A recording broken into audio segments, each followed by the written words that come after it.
छात्र छात्री को कंचा अंडा दे मध्याह्न भोजन बेठी तुलाइले सरकार शिक्षक महाशय। सबु हिताहित ज्ञान भूलीगले विद्यालय सरकारी शिक्षक।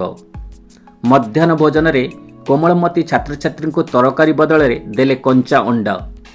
हजिगला बाबूंक हिताहित ज्ञान। एबे शिक्षार मान वृद्धि सहित गुणात्मक शिक्षा प्रदान पई सरकार विभिन्न स्तर रे पदक्षेप नेउथिबा देखिबाकु मिलिछि।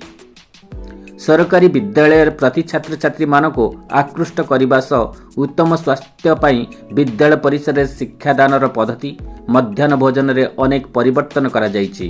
हेले केतक क्षेत्र में शिक्षक शिक्षयित्री आंतरिकतार अभाव हेउ किंबा उदासीनतार कारण हेउ अनेक क्षेत्र में यह व्यतिक्रम घटुछि।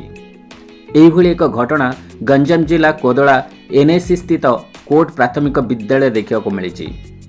प्रकाश थाउ कि मध्याह्न भोजन रे छात्र छात्री मानक प्रति सप्ताह बुधवार और शुक्रवार दिन अंडा तरकारी देवा सह सप्ताह केउ दिन कौन दिज्व से एक स्वतंत्र व्यवस्था रही। तेबे उक्त विद्यालय रे एही नियम को बाय बाय करिसेंति संपृक्त विद्यालयर शिक्षक। शुक्रवार दिन मध्याह्न भोजन रे उक्त विद्यालय रे छात्र छात्री को कंचा अंडा दिया जाइथिबा देखिबाकु मिलिछि। छात्र छात्री माने उक्त अंडा घर को धरी जाइथिले। ए संपर्क में उक्त विद्यालय प्रधान शिक्षक नारायण साहू को पचारिबारु से कंचा अंडा दि जाइथिबा स्वीकार करने सह 7-8 दिन तले अंडा जगाउथिबा लोकंकर असुविधा कारणरू छात्र छात्री को अंडा तरकारी दि जाई नथिबा कहिसंती। तेबे आज कंचा अंडा देइछु बोली कहिथिले। पुणी ए संपर्क में गोष्ठी अधिकारी रुद्र नारायण साहू सह जोगाजोग रे पर से कहले मु आज छुट्टी रे अछि। तेबे कौन होइछि देखुछि।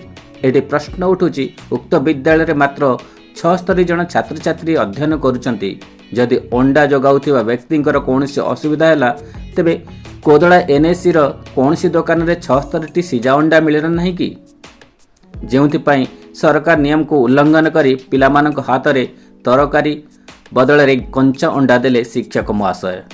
तेबे बाकी रहिला शिक्षा विभाग रो कोच कर्तृपक्ष ए घटनार तदंत करी केवे दृढ़ कार्यानुष्ठान ग्रहण करुचंती। गंजाम जिलारू अजित कुमार पटनायक रिपोर्ट चतुर्थ स्तंभ न्यूज। को स्कूल ले पढ़छ पिला माने कोट स्कूल कोदला कोट स्कूल हमचांडा ना सिजांडा हमचांडा कोन पे देले आज आर सरा जे अंडा आइला जे आज देले अंडा हमसा दे देले दीडा लगे हां दीडा